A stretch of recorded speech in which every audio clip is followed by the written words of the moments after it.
कुछ दिनों में ही सरजू दास लॉज गांव के लोगों के लाडले हो गए। रामानंद स्वामी की आज्ञा से नीलकंठ लॉजपुर में मुक्तानंद स्वामी के साथ निवास कर रहे थे।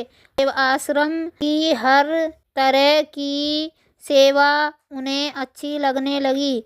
गोबर उठाना, झाड़ू लगाना, बर्तन मांजना, कुएं से पानी खींचकर साधुओं को स्नान कराना तथा कंधों पर कांवर उठाकर भिक्षा मांगना उनको बहुत पसंद था।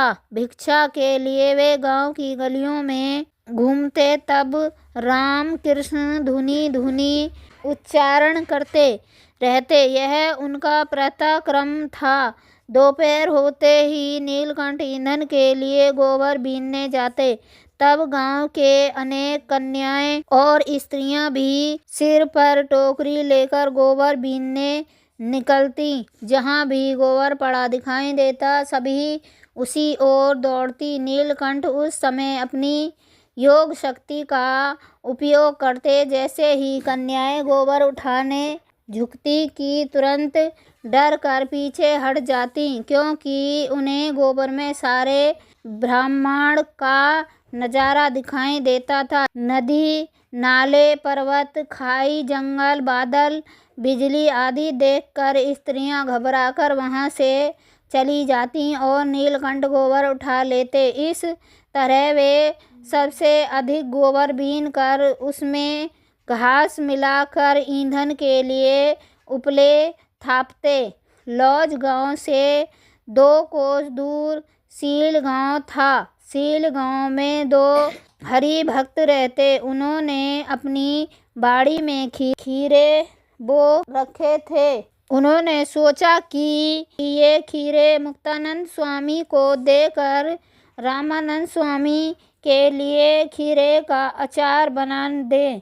यह सोचकर वे मुक्तानंद स्वामी के पास आए। उन्होंने मुक्तानंद स्वामी से कहा, हमारी बाड़ी में बहुत खीरे हुए हैं, आप 10-12 हरि भक्त भेजकर अच्छे अच्छे खीरे मंगवा लीजिए। हमारी इच्छा है कि इन खीरों को सुखाकर रामानंद स्वामी को अचार दें। यह सुनकर मुक्तानंद स्वामी ने सुखानंद जी से कहा, आप इसी समय सील गांव जाइए और 10-12 हरि भक्तों को खीरे लेने के लिए भेज दीजिए। ये बातें नीलकंठ वर्णी ने सुनी। उन्होंने कहा, स्वामी, हरि भक्तों को बुलाने की आवश्यकता नहीं है। आज मैं देवा भक्तों को लेकर खीरे ले आऊंगा। मुक्तानंद स्वामी ने कहा, सरजू दास जी, तुम्हारा शरीर दुबला है। 2 कोस की दूरी से 15-20 मन का बोझ ढोकर लाना 2 आदमियों का काम नहीं। इसलिए 2-5 और हरि भक्त साथ में ले जाइए। परंतु नीलकंठ कहने लगे, यह सेवा तो मैं खुद करूँगा, मुझे कोई परेशानी नहीं होगी। इतना कहकर नीलकंठ देवा भक्त को साथ लेकर सील गांव आ पहुँचे। कुल मिलाकर 18 मन खीरे की 2 गठरी बनाने का आदेश दिया। एक हरि भक्त ने कहा, वर्णिराज, मैं अभी बैलगाड़ी लेकर आता हूँ। नीलकंठ ने कहा, बैलगाड़ी की कोई आवश्यकता नहीं है, एक बड़ी सी चादर ले आओ। जब चादर लेकर वह आ गया तो 16 मन खीरे भरकर भक्तों ने एक भारी गठरी बनाई। दूसरी चादर में 2 मन खीरे बंधवा लिए। अब नीलकंठ ने कहा, सभी मिलकर यह बड़ी गठरी मेरे सिर पर रख दो। तब 12 भक्तों ने मिलकर बड़ी मुश्किल से 16 मन की गठरी नीलकंठ के सिर पर रखी।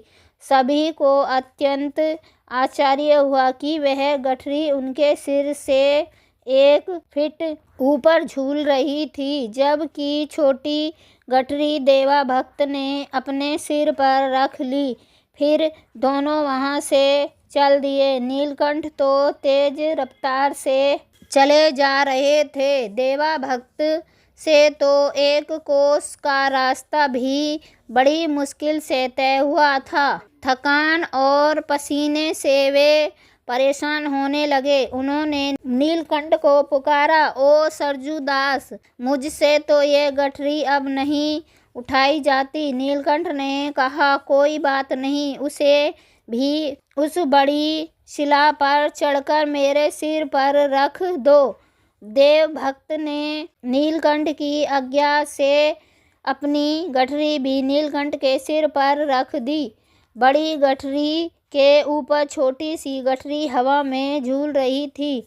यह देखकर सभी लोग आश्चर्यचकित हो रहे थे।